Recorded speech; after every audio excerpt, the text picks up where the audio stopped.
Hello and welcome to the Weight Loss for Women Over 50 Masterclass Series. I'm here with Greg Fearon today. He is a 20-year nutrition and mindset coach with a background in women's health, senior leadership roles in healthcare and coaching.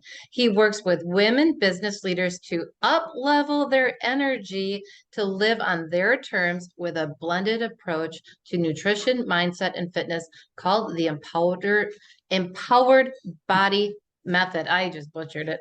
So he is here to tell us about weight loss for women over 50 and to take control of your health. So welcome, Greg Fearon. So Thank you nice for to have having you me. here. Thank you. So I always have my speakers talk about how they got here to, doing what they're doing. So can you tell us a little bit about your story and how you got to working with women over 50? Oh, wow. Very simple with this. I come from I live in England, London, but I come from a heritage of Jamaican parentage. And in the Jamaican culture, there is a lot of obesity, diabetes, and just healthcare problems. And I've seen my mum and my two sisters struggle with their weight all their lives. And it was really interesting because I went on this path of after about 12, I became really sporty, started to geek out on nutrition and health. My family would ask me questions, but would never implement it. Because I'm family, I'm just the annoying brother. But the things they came to me with were always myths, half truths, and they were just really confused about nutrition and health. And so I went in and did my sports science degree, went to uni, went to work in leadership roles where I learned about coaching, people leadership, understanding how people's brains worked. On the side, I used to do my personal training and nutrition coaching. And then I went to work in the NHS, which is a national health service and for the UK people that understand. And then one of my roles was in gynecology and maternity. So Wow. I got to spend awesome time with top gynecologists, endocrinologists, understanding their field while also running my business in the background. And that really gave me more rounded view of women's health and how it all fits together because it can be really confusing. And just in my life, it just seemed to be that women kind of 40 plus always came to me and said, Greg, I need to lose weight. Can you help me? And I just have a natural affinity and seem to work very well with women. So here we are. I love that. That's really cool. And you're right. Family doesn't want to listen. No. No. Yeah, my mom would always come to me with different things and I'd always tell her to put lemon in her water and things like that and she wouldn't listen to me, but then when her care worker came and told her, "Well, do you know what they said?" I'm like, "I've been telling you this for years." They just don't want to Yes. listen. So true. So true. So Yeah. I so you're here to tell us about weight loss for women over 50 and take control of your health. But you like to talk a lot about mindset being the missing piece of the puzzle. What do you see with mindset with women over 50? Oh wow, this is a whole subject. Uh-huh. So I'm gonna keep it short and sweet where I can. Okay. There's a couple of things that happen, obviously, for women around that age, and menopause, perimenopause can really be debilitating and it's big changes. When I work with women, I try to say that it's an opportunity to look back and understand what's led us to where we are now. Because if we're honest, the weight gain didn't happen overnight. It wasn't like menopause happened or perimenopause happened and the fat just came on today. It didn't happen that way. It happened over time. And many of the women I work with have neglected themselves, not taken time to look after themselves. Mhm. And these things compound over time to get you into wherever you are now. Mhm. What I don't want you to do is beat yourself up because that's what happens. Oh, I need to do more. I should be doing more. You just had a different set of priorities, but now you have the opportunity to change those priorities and make you more of a priority. Because, you know, often the kids are pretty independent now. If you've got children, they don't really need us when they get to about 5 years old nowadays, right? They have their phones. They probably know more than we do Mm-hmm. about the world. So it's an opportunity for you to say, okay, I'm going to do things different because I want to enjoy my future. Because if we go into it with this mindset thing of, I want to lose weight, if you go in with that mindset, there's going to be a problem. And the reason is this: weight loss doesn't inspire most people. I'll let that hang for a minute. Yeah. The average woman, I think by the age of 45, has tried to diet about 65 times. And every time it's, I want to lose weight. So one of the things I like to work with women, and it's literally the first thing I do in my program, is I want a dream set. Not goal set, want a dream set. And what that looks like is, well, what do you want to go towards? What does that future look like that you really want? How do you see yourself? What are you able to do? Because if we go in with, I want to lose 20 pounds, it doesn't inspire anybody, really, deep down. If you went in and said, I want to be able to trust my body, I want to be able to wrestle with my grandchildren, I want to be able to have my husband, let's just say, look at me and go, wow, she looks amazing. Things that inspire you, that you dream about. If you have those dreams down, you're more likely to actually do them because there's an emotional pull on you. Whereas weight often has been used as something to beat you with over the years. You know, your doctor, your physician say, oh, you need to lose weight. You know, we've got Weight Watchers, Slimming World, everything in the world is about weight, yet we're getting bigger. Yeah. How does that work? We have more information about weight loss than ever before. So for me, it's about, first of all, set the dream.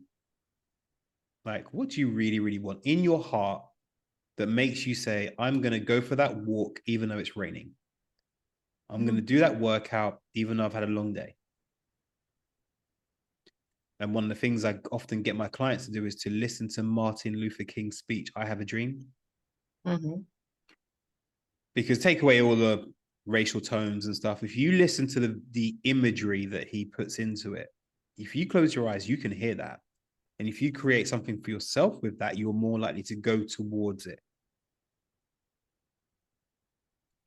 So if it's big and powerful enough for you, then you'll move forward and actually get a result. I love that. I love that. It gives me a gives the audience a good picture, right? Mm. And you're right. We feel like it came on overnight though, but it didn't. It took time to get there, but it was like, whoa, what is this? What happened? It was so gradual. Sometimes we don't even notice it. And then all of a sudden, boom. Go ahead. You had a thought? Well, often we do notice it. We ignore it Mm, because women often are the biggest caregivers. They help everybody else. yes, they do. If there's an emergency down the street, the Hmm. women will be there. But what often happens is when it's time for their own emergencies, there's no one to be found. Everyone's disappeared. Everyone's busy. That's a good point. Very good. So you talk about metabolism. Metabolism doesn't change as much as you think. Can you tell me about that? Yeah, so I'm very rooted in science, and Hmm. I can happily read studies all night. Um, but they did a study where they got a whole lot of people, different ages, sexes, and they measured their metabolism. Now, first of all, the biggest myth in the world that women will say is, "Oh, my metabolism is really slow," and I'll say, "How do you measure that?" and no one can tell me. They'll say things like, "Oh, I've gained weight. I don't lose weight like I used to," and I'll say, Mhm. "Okay, great." So when you lost weight fairly quickly before, what were you doing? How was your life? Oh, yeah, I was quite busy. I used to go and party and dance every Saturday and Friday night. I was a waitress as a part-time job. I used to play sport at college or uni. Great. Now, tell me what your life is like. Well, I travel to the office by car or by train or by bus. I sit at my desk the whole day. I don't go out dancing every weekend anymore. And I'm like, can you see how your life is completely different? Mhm. We often use metabolism as a get out of jail free card. And this is going to be tough to hear, people. It's like hormones, Mhm. because that means the metabolism is almost something you feel like you can't control. So what you do is you put the emphasis on metabolism, not on our own habits. And in the study I mentioned before, the science says, well, metabolism doesn't drop too much until about the age 60. So from about 0 to 20, metabolism for both men and women is fairly high. We're growing, we're developing, etc. And yes, it drops after about 20, but it doesn't drop through the floor. It just drops a little bit. What happens is we change, our habits change, our priorities in life change. We don't walk as much, we don't exercise as much, and we eat very differently. Like for the ladies, I'm going to give you a tip now. If your plate is as big as your husband's and you're not taller or bigger than your husband, then we got to talk. So many times I see it, right? I've asked clients, I've said, Oh, and I'm you like, I just can't see the difference. okay. I can't see the difference between the two. Can you repeat that a second because it froze for a second? Oh, it froze again. There Hey, you are. Okay. yeah, we dropped for a minute. Yep. Yeah. Okay. So as I was saying, if your plates are the same, but yet you are not as big as your husband, Hmm. we got a problem. Yeah. So there's That's a good no, point. yeah, we have what I call calorie creep. Over the years, our portion sizes get that a little bit bigger. We have a few more snacks than we used to. We come home from work after a long day. Let me have a glass of wine, and nobody drinks a glass of wine. Let's be honest. We all drink. That's true. Mhm. Um, so one of the first things I do is we do a nutrition audit where there's no judgment. I just want to see what you eat, how you eat, and I want to see everything. Mhm. Even when you take the bite off the kid's plate to finish the meal. Mhm. Because most of us are grown up with the, oh, you have to finish your plate because they're starving children in Africa. Or Mhm. if you don't finish your plate, you're not going to get dessert. Yeah. So we'll overeat and we just don't realize it. And it is so common to eat off the kids' plate, especially if they're not going to finish it, right? Yeah, Yeah. exactly. And for me, Mhm. that's an opportunity right there. So for a lot of the ladies I work with, they don't want to cook all the time. We get bored of cooking. So I'll leave a tip for everybody: cook once, eat twice, Yeah. and Mhm. or even thrice. You can cook 3 times. You can eat one meal 3 times because we don't need Mhm. as much variety as we think we do. No, the more simple, the better, right? Keep it Yeah, simple. Keep it simple. hell yeah. So now let's jump over to what do women need to look out for on the internet. Let's talk about that quick while we're on that subject um, Oh Lord. of plate sizes and you know and eating off of the kids' plate. Let's talk about the internet. What have you seen? I see a ton of misinformation and a Mm-hmm. ton of fast fixes. So Fast fixes. Yeah. yeah. And everyone wants an overnight fix, right? Everyone wants it. Yep. So it's really funny, right? We'll go to our kids. Hey, Johnny, you have to work hard for your goals. Oh, how can I lose 30 pounds in 6 weeks? It's Hmm. incongruent, and we need to address that. So marketing has really impacted the weight loss industry, the fitness industry. I think it's crazy because people want to see something new. So, example, intermittent fasting has been badged up to be the perfect solution for everybody. And it's not. It's not for everybody. There are so many women who are binge eating after intermittent fasting. It's crazy. And they're like, Greg, I don't know why I'm not losing weight. And I'm like, well, tell me what you're eating after your fast. Hmm. You And know, then they're binging. yeah, they're binging. They're so hungry because they can't regulate appetite. So Mm. maybe it's not the best for you.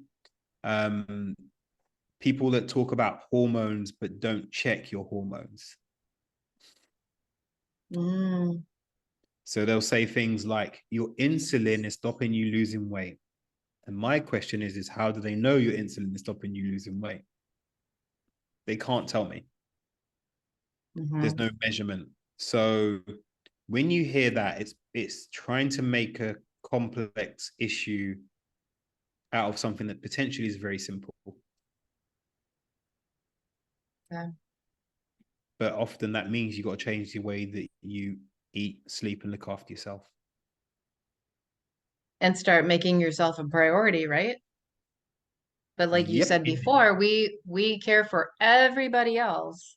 And then when it comes to ourselves, we're a little lacking on ourselves. We would rather take care of somebody else. So, Yeah. And I think a lot, especially the mums, have an identity thing with being a mother. oh yeah. Hmm. And I think women who are in that age range are often seen their mums sacrifice, or them for the American people, moms, um, you know, look after everybody else. So that's imprinted on us at a very young age. From about the age 7, we're pretty much molded into the person we want to be. We're going to be because we've seen what the adults do. Okay. So, for example, I spoke to a client once and she couldn't go to sleep. She was like, oh, I've got to go 11, 12 o'clock. And I said, okay, what time did your parents go to sleep? And she said, oh, normally about 12 o'clock. I used to hear them because they sent me to bed and I would Oh. stay up and wait for them. And I said, got it. And she was having problems with her kids sleeping. So I said, when it gets to 9 o'clock, everyone goes to bed. And she was like, what? I can't do that. I'm like, of course you can. Then her kids saw her do it. They all got into the habit. Everyone went to sleep at the same time, roughly. Hmm. Yeah. So there is this thing that, I can't do that. That's normally a big defense mechanism to Hmm. change. And maybe what you think is difficult is actually different. Yeah. That's a good point. It's just Hmm. different. Yeah, it's This just is different. different. And it's okay Yeah, to be different than the norm. exactly. Because the norm is getting worse. Obesity in the Hmm. West is going up. Heart disease, thyroid issues, metabolic issues are going up everywhere. Hmm.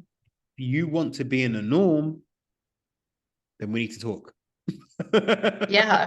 Because if you're doing everything everybody else is, you're going to get all the things that they're getting and what Exactly they're that. suffering with, and, the Mm, weight gain, the obesity issues, the diseases, the things that come along with the way they're eating.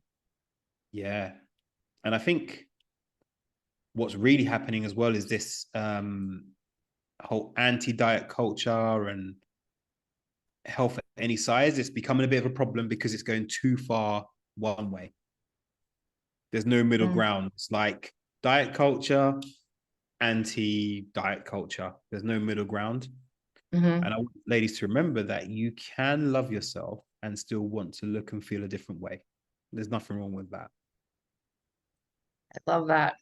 So let's talk about muscle as medicine. And Oh, love it.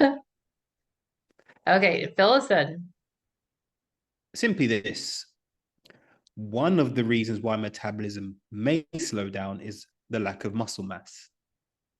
So women as they get older, and men, of course, but women Mhm, especially, often they've stopped sport since high school, college. I think puberty isn't for women isn't dealt with very well at high school and college and stuff. And then, you know, sports gets a little bit harder and it's not really looked after properly. So therefore you stop. mhm, After about 20 odd, you're losing muscle mass. And muscle is an active tissue. And if it's just sitting there, it's using energy. Okay. It's also a great place to store glucose. So everyone talks about diabetes and stuff. Well, one of the big things you can do is actually have more muscle to be able to clear glucose from your bloodstream quicker. Yeah. Um, Also, you want to be able to get off the ground. Like mhm, in from about the age of 60, I think falls are one of the big causes of death for people. They fall down, can't get up until someone comes around and there's like a decaying body in the house kind of thing, you know? mhm. So the ability to control your body and how you move it and reduce injury, again, getting strong, lifting weights, or even your own body weight, that's still resistance training, is going to be fantastic for you. Yeah, and as we age, we lose strength and mobility. And if you can't get up off the ground, yeah, if you're not mobile, you're going to fall more, right? Yep. And the Yeah. And goal as we age is to stay independent. yes. Like if you have a business, a job, you want to be able to do that job to the best of your ability for as long as possible. You want to be able to go on holiday and not have to Hmm. just lie on the beach. You want to go and explore. All of those things require strength. If you watch a baby get up, the baby is just trying to get stronger so they can crawl. That's why they crawl first. It builds Hmm. strength. Then they can walk, but it takes a while and then they get stronger. Strength is the basis for everything. Yeah. Yeah. What about cardiovascular fitness? What is your take on that? So over the years, people have bashed cardio as a way to lose lose fat to get healthy. And you need both. You need muscular strength and you need cardiovascular strength. You need your lungs and heart to work efficiently. Hmm. Your heart is a muscle and it should be used and trained just like skeletal muscle. Very simple. Hmm. Um, I think the big problem is this, and this is what I tell my clients: diet for weight, exercise for shape. So, what does that mean? Many women have tried to out exercise their diet. Hmm. If I go and do loads of HIIT classes, if I go and do Orange Theory, I'm going to lose weight. And yes, you will burn some calories for exercise. Of course, you will. Excuse me, that's my reminder. But you're actually, what we do is we get the nutrition to manage the weight, the fat loss. We use exercise to get you stronger, fitter, keep the curves that you want. That's fine because your curves are muscle if you get it that way. So that's the message is don't use your exercise for fat loss. Use it to get you stronger, healthier, fitter. Use your nutrition to manage the fat. Right. I think about when we were younger, that's when they said lower your calories, exercise more, and they would say, basically burn off what you're eating. And that is the mentality that a lot of women my age and older have. That's what we were taught, right? And I separate them out into two different categories as well, Greg. So nutrition is to, give you the nutrients, lose the weight, lose the fat loss. And the strength is fitness, the cardio, the exercise. To me, they're Mm, separate as well. definitely. And I think, we were talking about cardiovascular work. It's Hmm. massively important um, for glucose control. There's so many studies on health benefits in terms of reducing dementia risk, etc. So cardiovascular, as well as strength training, as well as what I call restorative exercise, Hmm. Tai Chi, yoga, mobility work, stuff that doesn't get you excited and all the time, but it's still crucial for me. Yeah, and there's so many different things you can do out there, right? You don't have to do the same thing every day. You can change it up. There's different things you can do for exercise. So, well, Yeah, but thank you so much for sharing all of your knowledge with us today, Greg. So, I know that you have a free guide for the viewers. It's a 7-day meal guide to shift fat with ease. Can you tell us a little bit about that? yeah, one of the things that people say or women say to me is, Greg, I don't know what to eat. So I Mhm. just laid out a very simple structure that if you implement it, you'll get some fantastic results. I've had clients come to work with me after getting the lead magnet. They've got it and said, hey, Greg, this 7-day guide is amazing. I need to work with you. Like, cool. But it will help you drop the first 7 to 8 pounds if you implement it. Love that. So, any last piece of advice or an actionable step you'd like to leave the viewers with today? Oh dear. I'd say the one big thing that we're all probably missing and is probably missed in this conversation is sleep. Oh, yeah. Like, we can talk about all the nutrition, we can talk about all the exercise, but if you haven't restored and recharged yourself every night, eventually the wheels are going to fall off. Hmm. And for many, I would say before they start jumping into sorting out the diet and the exercise, I would say this: is your sleep in check? Like, are you getting 7 to 8 hours of sleep and feeling recharged the next day? Because if sleep is a foundation of all of our health, hormone regulation, injury recovery, brain health. There are so many big things for sleep. And if we don't tackle the sleep first, all the other stuff you'll do for a while, but it will Hmm. come crashing down. So, ladies, sleep is so massively important for everything you do. Yeah, that is so good. I love sleep. And it, like you said, it is so restorative, right? So, all right. So, for those of you tuning in, make sure to check out Greg's free guide, the 7-day meal guide to shift fat with ease. Click the link below the video. All of his social media, website, his free guide are there. The free guide is 7 simple meals to burn fat and feel amazing, how to structure your meals so that you feel energized, the missing nutrient that you're missing from your diet. So be sure to tune back in for the rest of Weight Loss for Women Over 50 Masterclass series. Thank you so much for joining us today. And thank you, Greg Fearon. That was wonderful to have you on. My pleasure. Thank you very much for having me.